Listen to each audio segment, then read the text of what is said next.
Hello friends, Shweta's kitchen में आपका स्वागत है। आज मैं आपके साथ बहुत ही टेस्टी कचौरी की रेसिपी शेयर कर रही हूँ और ये कचौरी हम प्याज से बनाएंगे और प्याज की कचौरी बहुत ही टेस्टी, एकदम गुब्बारे की तरह फूली फूली और एकदम क्रिस्पी बनती है। कचौरी जिसे देखते ही मुंह में पानी आ जाता है, बिल्कुल वैसी कचौरी हम बनाएंगे। और ये कचौरी बनाना कोई बड़ा बात नहीं है, बिल्कुल हम हलवाई स्टाइल में इन कचौड़ियों को बनाकर तैयार करेंगे। तो चलिए इसे बनाना शुरू करते हैं। तो सबसे पहले हम कचौरी के लिए आटा लगा लेते हैं। तो यहाँ पर मैंने कचौरी के लिए मैदा लिया है। तो मैदा यहाँ पर हम 2 कप लेंगे और यहीं पर इसमें हम अजवाइन डालेंगे। तो अजवाइन को हाथ से क्रश करके डालेंगे और आप जानते ही हैं, जब अजवाइन को हम हाथ से क्रश करके डालते हैं तो बहुत ही अच्छा फ्लेवर आ जाता है। और यहीं पर 1 चम्मच इसमें नमक डाल देंगे। अब सभी को अच्छे से मिक्स कर लेते हैं, जिससे कि अजवाइन, नमक सब कुछ अच्छे से मिक्स हो जाए। तो लीजिए, सब कुछ अच्छे से मिक्स हो चुका है। तो अब मोइन के लिए हम यहाँ पर 1/4 कप तेल डालेंगे। 2 कप में 1/4 कप तेल एकदम परफेक्ट है, आप इससे कम या ज़्यादा तेल न डालें। अब सभी को अच्छे से हाथ से मसलते हुए मिला लेंगे। फिर हम इसका डो लगाएंगे। तो थोड़ा थोड़ा पानी डालते हुए इसका डो लगाएंगे और डो हमें बिल्कुल एकदम चिपचिपा सा लगाना है, बिल्कुल सॉफ्ट डो लगाना है। अगर कचौरियों के लिए हम हार्ड डो लगा देंगे तो कचौरियाँ तेल में डालते ही फूट जाती हैं, बिल्कुल अच्छी नहीं बनती हैं। इसलिए हमें एकदम चिपचिपा सा आटा लगाना है। अब इसे हाथों से एकदम मसलते हुए चिकना करेंगे। उसके बाद हम इन पर थोड़ा सा तेल लगाकर इसे और ज़्यादा चिकना कर लेंगे। और आप देख सकते हैं आटा एकदम सॉफ्ट लगकर तैयार हो चुका है। किस तरह का आटा लगा है आप देख सकते हैं, बिल्कुल ऐसे ही आटा को आप लगाएंगे, जिससे कि कचौरियाँ एकदम से क्रिस्प बनेंगी। तो चलिए अब इसे अच्छे से मिलाकर हम इसे रख देते हैं। करीब 10 से 15 मिनट के लिए इसे ढककर रेस्ट दे देंगे। तब तक हम इधर एक मसाले को तैयार करते हैं। तो एक मिक्सी जार में 2 चम्मच सौंफ डालेंगे, साथ में इसमें हम 1 चम्मच जीरा डालेंगे और 20 से 25 काली मिर्च को डाल देते हैं। फिर इसमें हम 2 चम्मच कश्मीरी लाल मिर्च पाउडर डाल देंगे और यहीं पर इसमें हम 1 चम्मच भरकर आमचूर पाउडर डालेंगे। और फिर मैं इसमें 7 से 8 लहसुन की कली को डाल रही हूँ और यहाँ पर 2 हरे मिर्च को डालेंगे। फिर इसमें 2 टुकड़ा दालचीनी डालेंगे, 4-5 लौंग, 1 छोटी इलायची, 1 बड़ी इलायची और थोड़ी सी जावित्री डाल देंगे। अब सभी को हम बिल्कुल दरदरा ग्राइंड कर लेते हैं। तो देखिए यहाँ पर ये मसाले ग्राइंड हो चुके हैं। तो मसालों को हम एकदम दरदरा रखेंगे, इस तरह से ग्राइंड करेंगे, इसे फाइन ग्राइंड नहीं करना है। तो अब हम इसे साइड में रखते हैं और यहाँ पर एक पैन को गरम कर लेते हैं गैस पर। फिर हम इसमें 2 बड़ा चम्मच तेल डाल देंगे। अब तेल को गरम होने देते हैं। यहीं पर हम इसमें आधा चम्मच कलौंजी डालेंगे और फिर इसमें आधा चम्मच हींग डाल देते हैं। हींग से कचौरी में बहुत ही अच्छा टेस्ट आ जाता है। अब यहीं पर हम इसमें पिसे हुए मसालों को डाल देते हैं और डालने के बाद इसे अच्छे से मिक्स करते हुए हम भून लेंगे और मसालों को बिल्कुल लो फ्लेम पर भूनेंगे, जिससे कि इसमें बहुत अच्छी सी खुशबू आ जाती है और मसाले जलते भी नहीं हैं। तो लीजिए, मसाले यहाँ पर अच्छे से भून चुके हैं।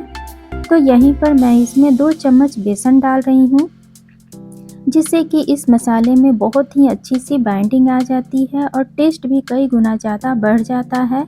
तो आप बेसन को अच्छे से मसालों में मिक्स करते हुए बिल्कुल लो फ्लेम पर एकदम धीरे धीरे इन्हें भी भून लेंगे।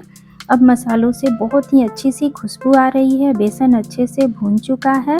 तो यहीं पर इसमें मैं 4-5 आलू को ग्रेट करके डालूंगी और ये उबले हुए आलू हैं।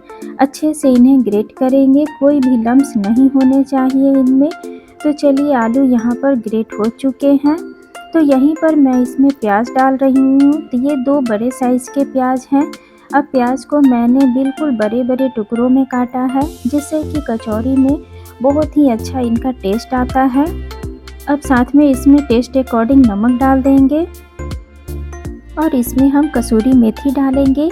तो 1 बड़ा चम्मच इसमें कसूरी मेथी डाल देते हैं।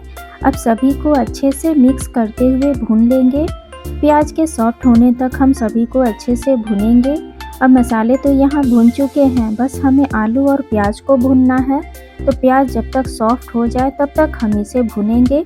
तो लीजिए यहाँ पर मसाला अच्छे से मिक्स हो चुका है और भून भी चुका है। प्याज भी बिल्कुल सॉफ्ट हो चुका है और ये चटपटा सा मज़ेदार सा मसाला बनकर तैयार हो चुका है। तो अब हम यहीं पर इसमें थोड़ी सी धनिया की पत्ती डाल देंगे और फिर इसे अच्छे से मिक्स कर लेते हैं। तो लीजिए ये कचौड़ी का तो एकदम चटपटा सा मसाला बनकर तैयार हो चुका है। तो अब इसे अच्छे से मिक्स करके और हम इसे साइड में ठंडा होने के लिए रख देंगे। फिर इधर हम आटे को देखते हैं।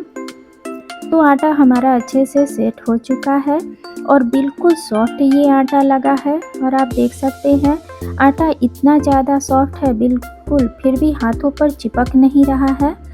तो बस इसी तरह का हम आटा लगाकर तैयार करेंगे जिससे कि कचौरियाँ एकदम फूली फूली एकदम क्रिस्पी बनती हैं। अब आटे में से हम छोटे छोटे पेड़े को तोड़ लेते हैं। अब आप जिस साइज़ की कचौरी बनाना चाहते हैं उस साइज़ की इसमें से पेड़े को तोड़ लेंगे। तो इसी तरह से हम छोटे छोटे पेड़े को तोड़ लेते हैं और तोड़ने के बाद इन्हें हाथों से एकदम अच्छे से चिकना कर लेंगे। इसी तरह से हम सभी को चिकना करके रख लेंगे। तो चलिए अब इधर मसाला भी हमारा अच्छे से ठंडा हो चुका है। तो अब इसमें से भी हम नींबू से थोड़ा सा बड़ा आकार में इसे गोल शेप दे देंगे। तो बस इसी तरह से हम सभी को बना लेते हैं। नींबू से थोड़ा सा बड़ा ही रखेंगे मसालों को और इसे अच्छे से हम गोल गोल शेप देकर रख लेते हैं। तो अब बोर्ड पर हम एक पेड़े को रखेंगे और इस तरह से हाथों से दबाते हुए हम इसे फैला लेते हैं। अब ये आटा इतना ज़्यादा सॉफ्ट है कि आपको बेलने की ज़रूरत भी नहीं है, बस इसे हाथों से इस तरह से दबाते हुए फैला लेंगे। उसके बाद हम इसमें एक मसाले को रखेंगे और फिर इसे अच्छे से सील कर देंगे। तो बस इसे चारों तरफ से इस तरह से उठाते हुए हम सील कर देंगे और आप देख सकते हैं इसे सील करने में हमें कोई भी परेशानी नहीं होगी और बिल्कुल अच्छे से ये सील हो जाती है क्योंकि आटा हमारा एकदम सॉफ्ट लगा है। तो अब अच्छे से इसे हम दबाकर जो बचा हुआ भाग है उसे निकाल लेंगे। उसके बाद इसे हाथों से चिकना कर लेते हैं।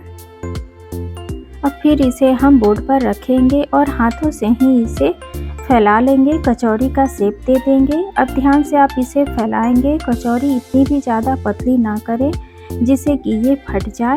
तो अच्छे से इसे फैला लेते हैं, एकदम कचौड़ी के शेप में इसे फैला लेंगे। तो लीजिए ये कचौड़ी बनकर तैयार हो चुकी है और आप देख सकते हैं ये कितने ज़्यादा मोटी है। बस इसी आकार में हम इसे रखेंगे, इससे ज़्यादा मोटी या पतली नहीं रखेंगे। तो लीजिए ये कचौड़ी एक बनकर तैयार हो चुकी है। इसी तरह से हम बाकी सभी कचौड़ियों को बना लेंगे और इधर तेल भी अच्छे से गर्म हो चुका है। फिर यहाँ पर गैस के फ्लेम को हम बिल्कुल लो कर देंगे। उसके बाद हम इनमें कचौड़ियों को डाल देते हैं। उसके बाद हम कचौड़ियों को यहाँ पर डबल फ्राई करेंगे। तो इसके लिए हम पहले बार में इसे 12 से 15 सेकंड के लिए तेल में कचौड़ियों को रखेंगे और एक एक बार इन्हें पलट लेंगे। उसके बाद हम इन कचौड़ियों को निकाल कर बाहर रख देंगे। डबल फ्राई अगर आप कचौड़ियों को करते हैं तो कचौड़ियाँ सुपर क्रिस्पी बनती हैं और टेस्ट भी इनका बहुत ही अच्छा आता है, बिल्कुल हलवाई जैसा। तो अब इसे निकाल लेते हैं। इसी तरह से हम सभी कचौड़ियों को पहले इसे हल्का सा फ्राई करके निकाल लेंगे। उसके बाद हम तेल को बिल्कुल ठंडा कर देंगे और उसके बाद इनमें फिर से कचौड़ियों को डालते हैं और गैस के फ्लेम को एकदम लो रखेंगे जिससे कि कचौड़ियाँ धीरे धीरे सिकेंगी और बहुत ही ज़्यादा क्रिस्पी बनती हैं। तो अब इन्हें हम धीरे धीरे सिकने देते हैं। जब ये नीचे से अच्छे से सिक जाएंगी तब हम इन्हें पलट लेंगे और इस तरह से अगर आप कचौड़ियों को बनाते हैं तो कचौड़ियाँ सुपर क्रिस्पी बनती हैं। अब कचौड़ियों को बनाने में तो समय लगता है, आप जल्दबाजी ना करें, थोड़े से पेशेंस के साथ काम करेंगे तो कचौड़ियाँ आपकी एक बार में ही एकदम परफेक्ट बनेगी। तो देख सकते हैं आप कचौड़ियों में भी कितनी अच्छी सी कलर आ चुकी है तो हम इसे कुछ देर और फ्राई करेंगे जिससे कि ये एकदम क्रिस्पी बनेगी। तो अलटते पलटते हम इसे अच्छे से फ्राई कर लेते हैं। तो देखिए अब कचौरियों में कितनी अच्छी कलर आई हुई है, एकदम मार्केट जैसी ये कचौरियाँ दिख रही हैं। तो बस इसी तरह से हम सभी कचौरियों को बनाएंगे।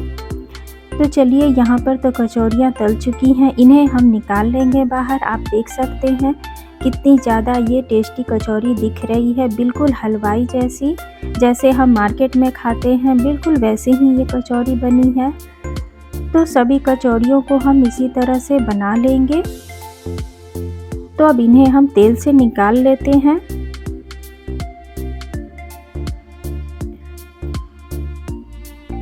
तो फ्रेंड्स आप देख सकते हैं ये कचौरियाँ कितनी ज़्यादा टेस्टी बनी हैं और इन्हें बनाने में भी हमें कोई झंझट नहीं, ना ही कोई डर है कि कचौरियाँ हमारी अच्छी बनेंगी या नहीं। तो चलिए आप भी इस रेसिपी को ज़रूर ट्राई कीजिए और कमेंट कीजिए कि आपकी रेसिपी कैसी बनी। तो कचौरी बनकर तैयार हो चुकी है। अब मैं आपको इसे तोड़कर दिखा रही हूँ कि कितनी ज़्यादा ये क्रिस्पी बनी है कचौरी। आप देख सकते हैं बिल्कुल हलवाई जैसी ये कचौरी बनी है और एकदम खस्ता, खाने में तो मज़ा ही आ जाएगा। प्याज की कचौरी बहुत ज़्यादा टेस्टी लगती है। तो फ्रेंड्स आपको मेरी रेसिपी कैसी लगी ज़रूर कमेंट करें। अच्छी लगी हो तो लाइक करें, शेयर करें और मुझे ज्वाइन करें। तो फ्रेंड्स फिर मिलेंगे इसी तरह की रेसिपी के साथ, तब तक के लिए बाय फ्रेंड्स।